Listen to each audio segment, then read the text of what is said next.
كلمة كتلة شباب الرشايدة يلقيها الأخ فهد حسن البذال، فليتفضل.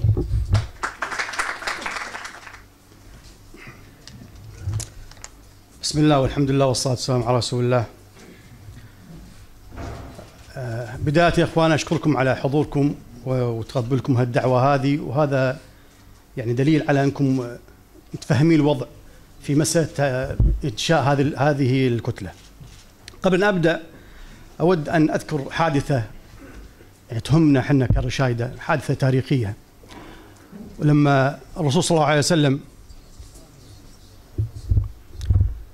من الله عليه بفتح مكة، أتت الوفود تبايع الرسول صلى الله عليه وسلم، فكان من تنظيم الوفود أن كل وفد يأتي عدده 10 أو أكثر يعطى راية، وكان مسؤول أحد الصحابة مسؤول عن هذه المسألة. فأتى وفد عبس أجدادكم، فكانوا 9، فبايع الرسول صلى الله عليه وسلم وذهبوا لصاحب الراية فقال أعطني راية.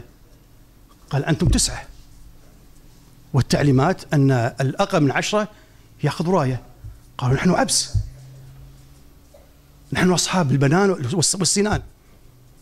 فذهب بالرسول صلى الله عليه وسلم، الصحابي ذهب بالرسول صلى الله عليه وسلم، قال رسول الله هذا وفد عبس أتى ب9 أنفار، وأنت أمرتنا بين من يكون عددهم أقل من 10 لا يعطوا راية. قال أعط عبس راية أنا عاشرهم. هذه مكانة عبس، السيناء والبنان لعبس، ما يلحق القبائل أو تالي القبائل، لا أبدا. هذا السبب الرئيسي يا أخوان الذي جعلنا ننشئ هذه الكتلة. هذه كتلتكم ونحن ندعوكم للانضمام لها.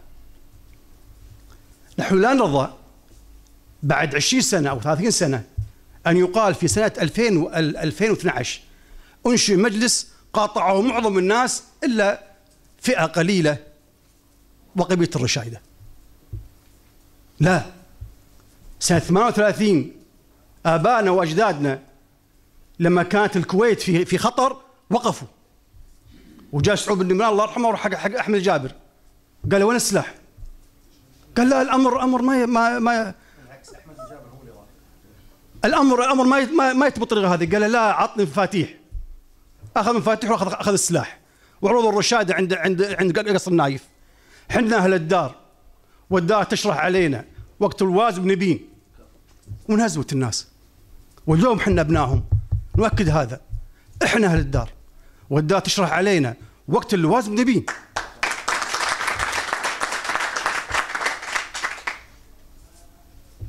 هذه بداية حقيقة لسبب إنشاء هذه الكتلة. وأود من الشباب أن يفهموا ما يدور الآن في الكويت. هذه الأزمة السياسية أو الانخراط السياسي ما هي أسبابها؟ هناك يا أخوان 3 قراءات لهذه الأزمة يجب أن نعيها حتى نعرف كيف نتعامل معها. أحد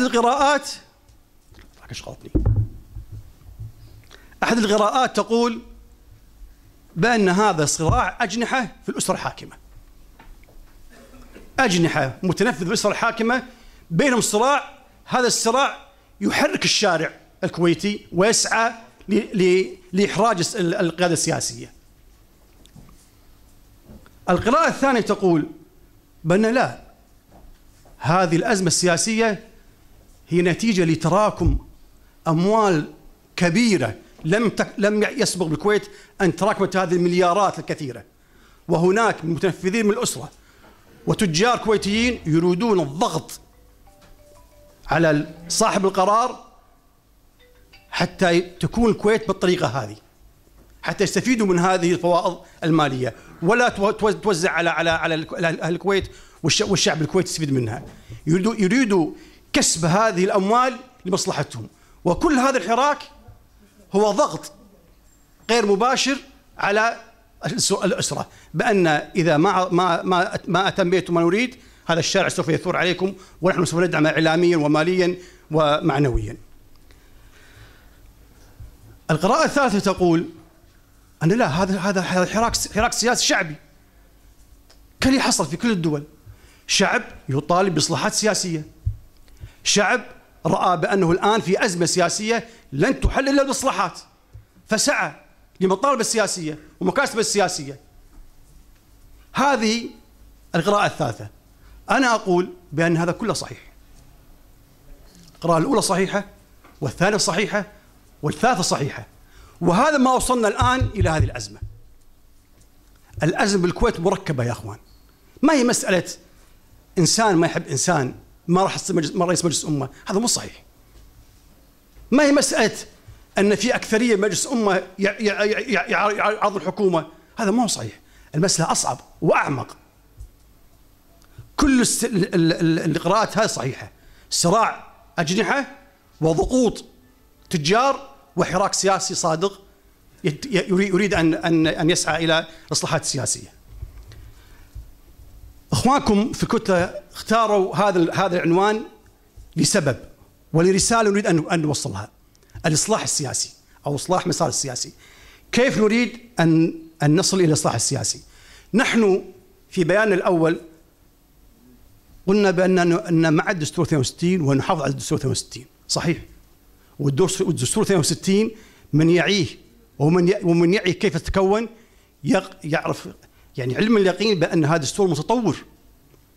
ما تم اتفاق ما بين رئيس مجلس التأسيسي وعبد الله السالم بأن هذا الدستور لا تنقح في مواده أو تبدل خلال مدة 5 سنوات، ثم تنقح لمزيد من الحريات. ونحن الآن صرنا 50 سنة ما تطور الدستور هذا. هذا مطلبنا، بأن نحافظ على الدستور الكويتي المتطور. يجب أن يتغير هذا الدستور إلى حل هذه الأزمة. ولذلك نحن حتى لا أطول عليكم، نحن نعرض عليكم هذه الإصلاحات ونتبناها.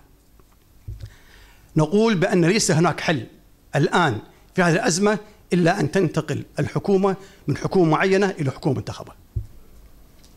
والحكومة المنتخبة تتطلب إجراءات يجب أن تتم قبلها حتى نصل إلى الوضع السياسي لإنشاء الحكومة المنتخبة. أول هذه الإجراءات هي وجود مجلس دولة. هل يعقل أن دولة في 50 سنة مؤسسات ما في مجلس دولة؟ أول ما نطالب احنا من المؤسسات المتنشئة يجب أن يكون هناك مجلس دولة. المؤسسة الأخرى هي هيئة عليا للانتخابات.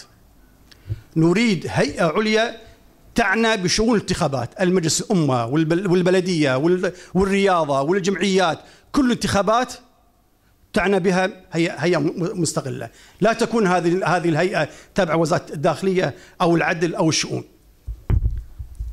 هذه المؤسسات أخوان هي التي سوف تؤسس وتهيئ الوضع للانتقال إلى الحكومة المنتخبة.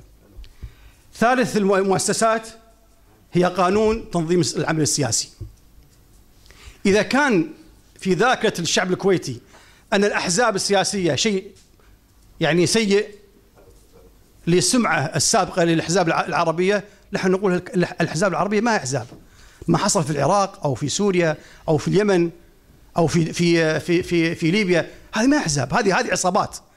نحن نريد قانون ينظم الأحزاب، وإن كان كلمة حزب يتحفظ عليها الناس، نقول قانون ينظم الهيئات السياسية، الجمعيات السياسية، ما عندنا مشكلة.